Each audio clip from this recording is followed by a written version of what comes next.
что мне надоело быть мистером Бистом. Теперь я буду рэпером. Ну все, позвоним Чендлеру. Нифига себе, 5 видосов залетел. Еще и 4 видоса залетело. Да, алло, что такое? Что случилось? Алло, Чендлер. Все, закрываем лавочку Мистер Бист. Канал закрывай, все. Я теперь буду рэпером.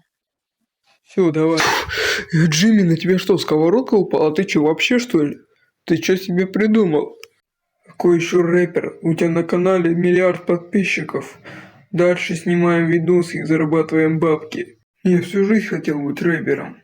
И ходить с 10-м айфоном. Ты вчера меня просил купить 10 тысяч, что он тратил, а сейчас мне его что, выкинуть? К сожалению, да. Я теперь рэпер. Все понятно. Я увольняюсь. Да подожди, стой, мы будем еще богаче. Вот, смотри, я даже микрофон купил.